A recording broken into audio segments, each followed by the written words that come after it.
Welcome to this NPTEL lecture on techniques and principles of modern radar systems. We have seen the CW radar and pulse radar.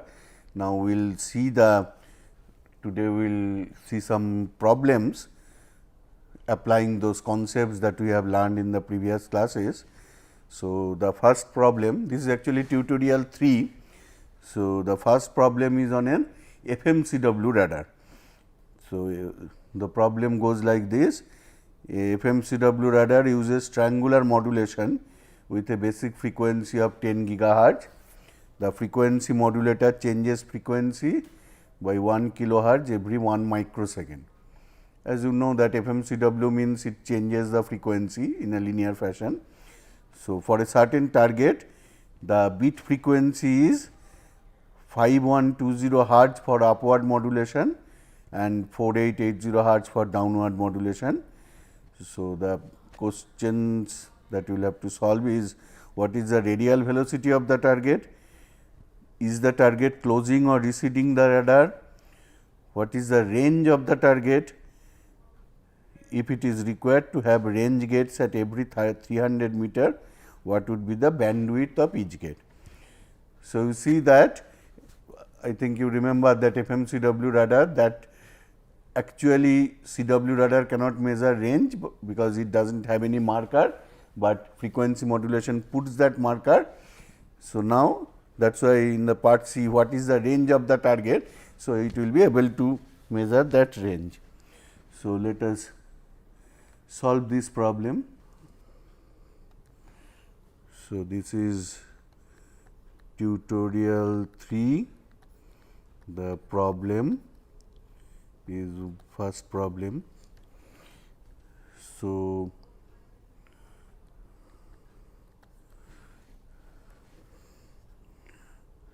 now radial velocity of the target. We know that this up beat and down beat, by proper manipulation we can get both the range and Doppler frequency from this.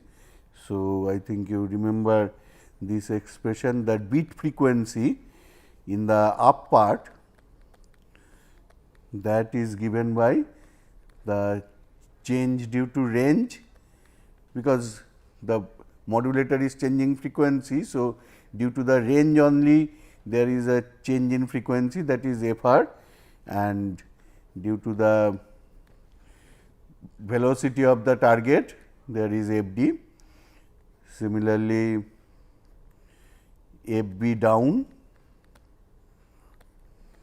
that we know is FR minus FD. So, we are asked to find what is the radial velocity, that means we will have to find the FD. So, in your case, in the given case, this FB up is 5120, FB up, and this one is 4880 hertz. So, just by subtracting we can get that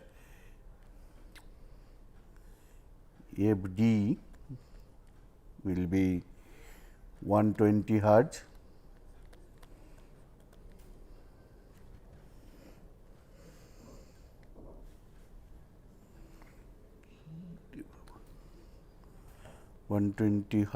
And also we know that what is FD? FD is to the radial velocity F naught by C. We know that FD is related to the radial velocity by this relation. So, from here we can solve that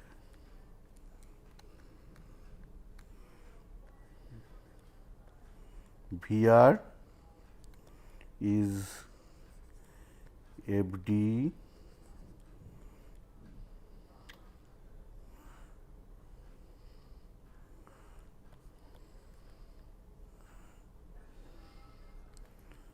So, if you put FD we already got, F naught is given as 10 kilohertz and C etcetera. So, that will give us 1.8 meter per second.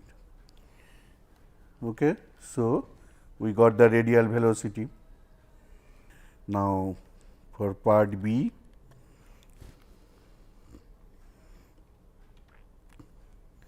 now as given that since we can see F B up is greater than F B down. So, that implies that the target is receding.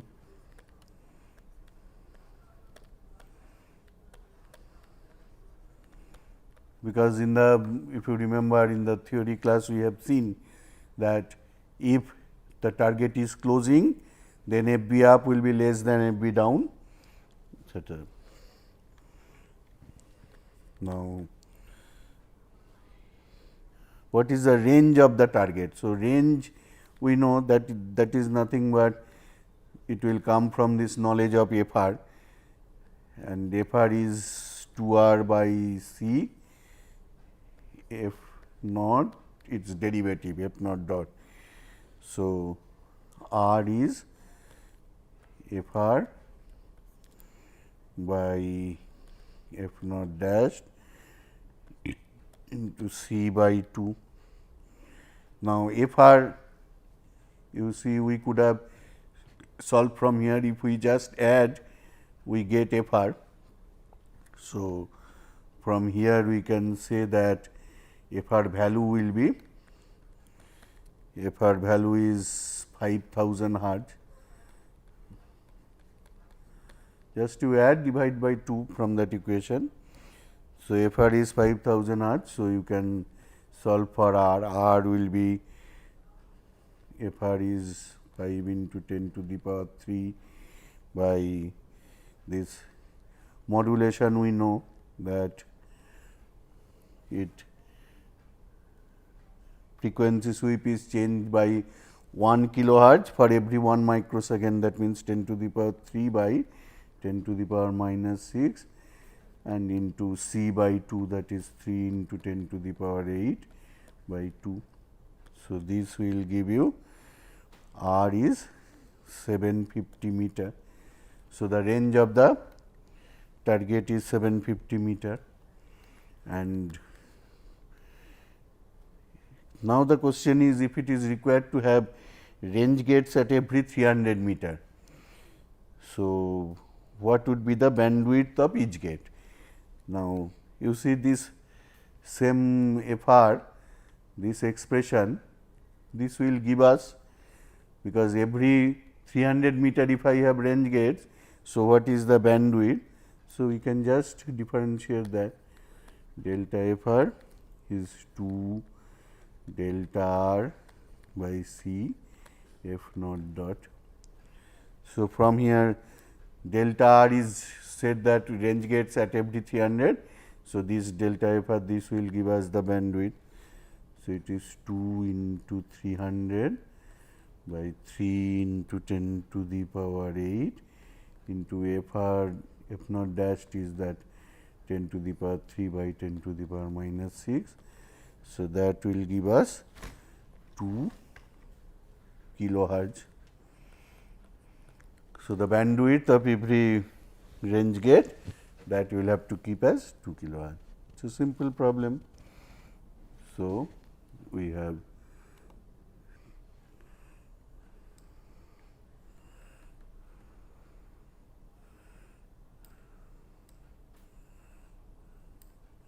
so, the next problem is that a CW radar uses linear frequency modulation to determine both range and velocity like the previous problem.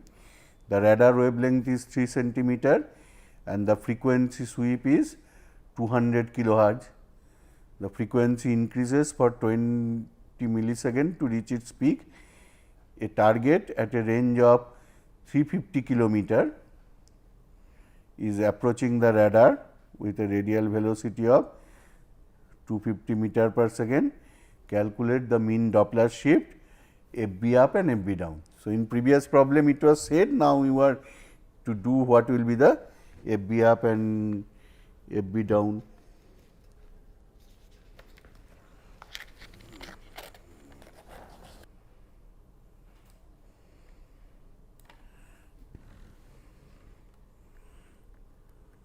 Problem 2, tutorial 3.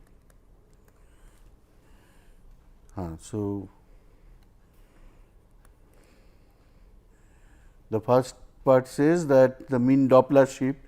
Now, what is Doppler shift? FD is equal to 2 VR by lambda. So, VR, it has been said that radial velocity 250.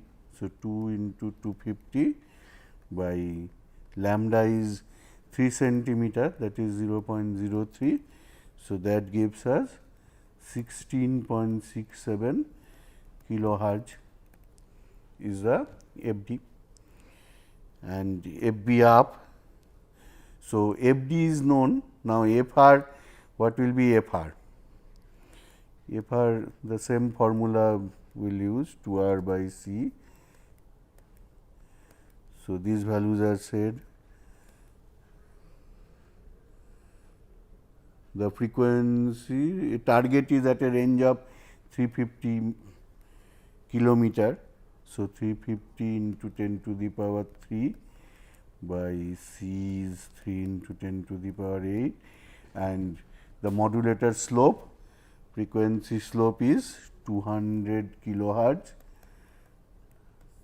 in 20 millisecond, I think, 20 millisecond. So, 20 into 10 to the power minus 3. If you do that, it comes to 11.67 kilohertz. And so, we can find out here now, it is said that the target is closing,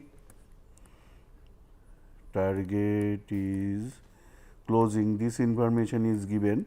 So, we can easily also we can see that FD, let me show that FD is 16.67 kilohertz, FR is 11.67, that means FD is greater than FR.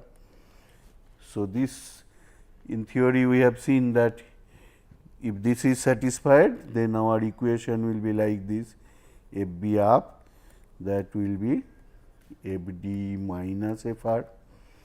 So, that will be 5 kilohertz, and FB down is FD plus FR, that is 28.34 kilohertz.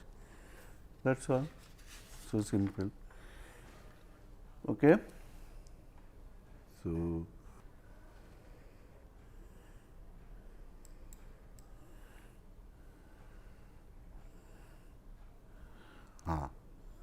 this is an interesting problem. An aircraft is carrying an L-band MTI radar for detecting rainstorm. It detects a rainstorm in its path approaching with a relative velocity of 12 meter per second. So, you know that CW radars, they are used for detecting rainstorm. It is having an MTI facility. So, approaching and rainstorm is coming with 12 meter per second. Assume the width of the rainstorm's Doppler spectrum to be an impulse, because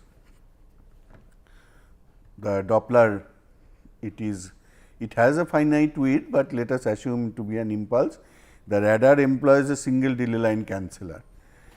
The PRF of the radar transmitter is given so and so.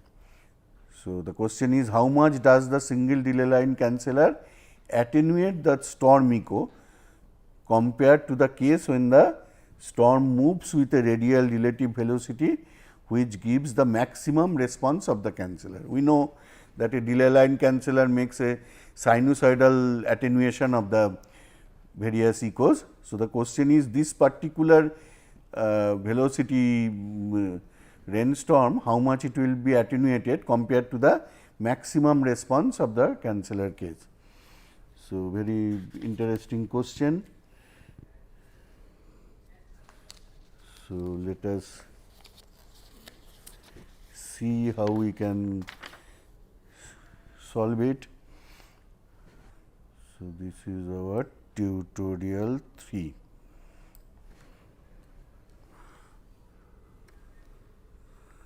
Tutorial 3, problem number 3.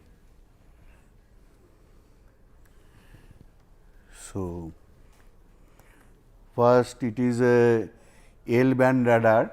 L band you know 1 to 2 gigahertz. So, this is given as 1.25 gigahertz.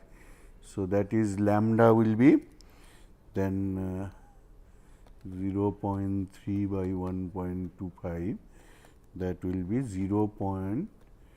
That means 24 centimeter is the lambda.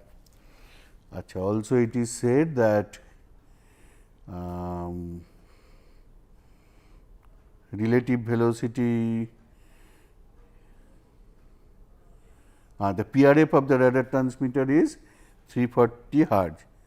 So, PRF is 340 hertz and radial velocity given, we can calculate FD. So, FD will be 2 VR F naught by C. So, VR is 12 meter per second. So, 2 into 12 and F naught is 1.25 gigahertz. So, 1.25 into 10 to the power 9 by C. So, this will give us FD is 100 hertz. So, you see that the 100 hertz is the FD. Now, we know that single delay line canceller has an amplitude multiplying factor of sin pi FD by FR. So, that will be sin pi FD is 100 and FR is 340. So, this will give us a 0.8, that means it will attenuate the echo by a factor of 0.8, whereas any sine function the maximum is 1. So, attenuation ratio we can say, that means this storm by the maximum, so that if we call attenuation ratio will be 0.8. That is all, the first part is over. So, let us again see the question. Then part B is what is the maximum unambiguous range of this radar. So, that will be our next step. The maximum unambiguous ranges are unambiguous, that is C by 2 FR. So, that we can put the value 2 into 340. So, that will give us 441.2 kilometer. That means, our unambiguous range is 441 kilometer. And what was the part C? What is the maximum velocity with which the aircraft can move if it is known that the maximum rainstorm velocity is 20 meter per second? Okay. Good question. So, maximum velocity with what we can move, that will be, that means it should be less than the blind speed. So, let us first find what is the first blind speed. So, first blind speed V1 is lambda Fr by 2. So, that is 0.24 into 340 by 2. So, that is 40.8 meter per second. So, that is the first blind speed. So, if the relative velocity of the storm with respect to the plane is this 40.8 meter per second, the storm will be not detected. So, that means that is the maximum. So, that means the maximum velocity of the plane, that will be this 40.8 minus 20, because we know maximum A can be 20 rainstorm. So, that is 20.8 meter per second. So, that means if the plane moves with this velocity 20.8 meter per second, no problem, it will not suffer from blind speed, it will be able to detect the rainstorm. You see that from the basic concept you can answer such practical questions.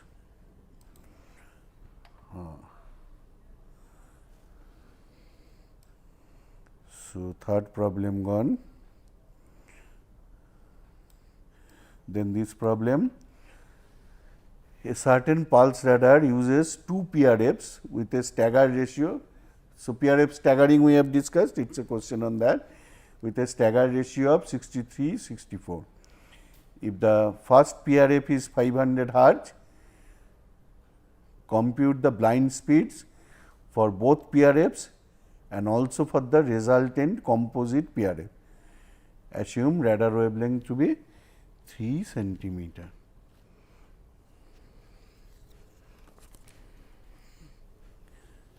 Okay. So,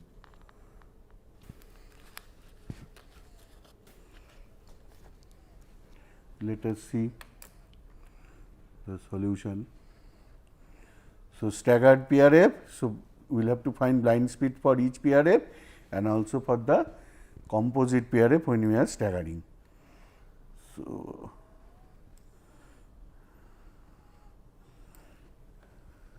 that will be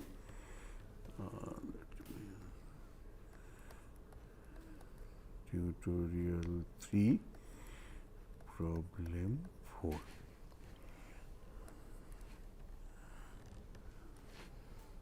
So, for PRF staggering,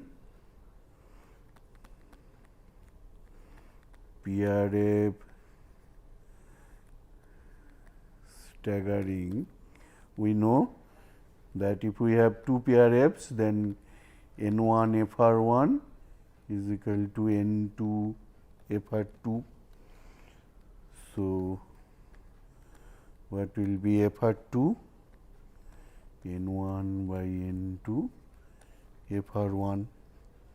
So, it is said one of the PRF is 500. So, other one will be 63 by 64 into 500. So, that will come to be 492.2 hertz. Okay.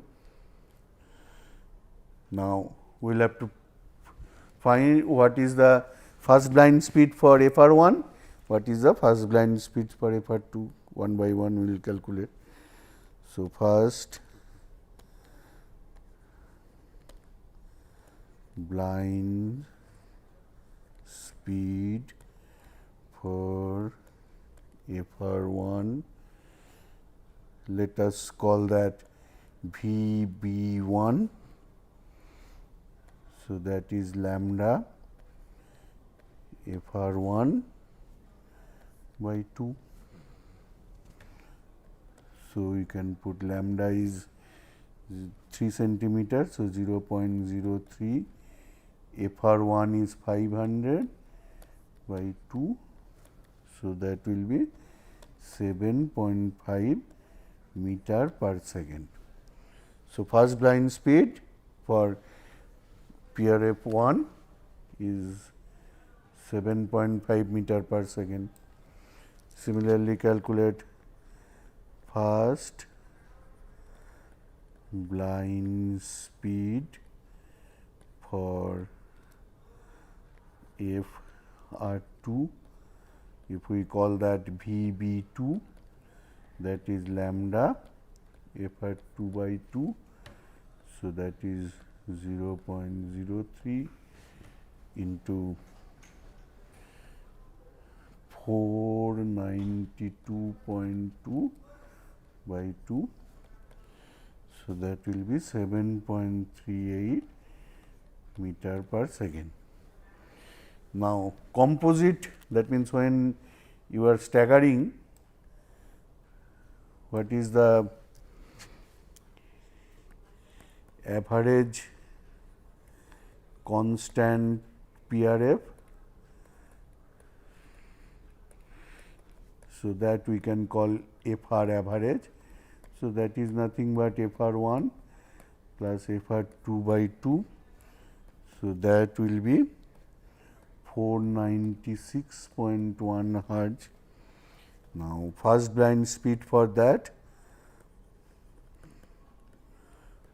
blind speed for FR average, if we call that FB average, that is lambda FR average by 2.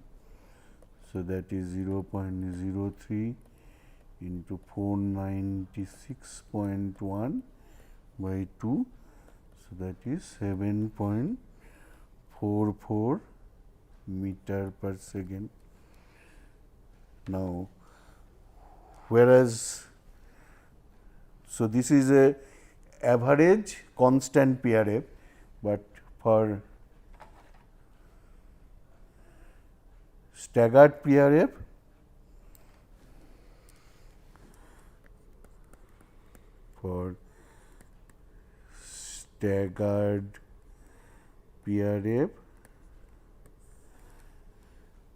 first blind speed formula we know, first blind speed, if we call that FB staggered, that is N1 plus N2 by 2 VB average.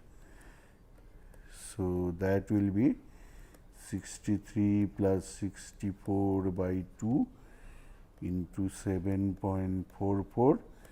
So, that will be 472.54 meter per second. So, you see that staggering is qualitatively changing the game. So, if you have either FR1, it is 7.4 meter per second, then for FR2 also not much change. That means, if we have a constant PRF may be average of the two PRFs FR1, FR2, you are not changing much. The blind speed is almost same, but the moment you do PRF staggering with two nearby PRFs, you are getting almost a jump of from 7 to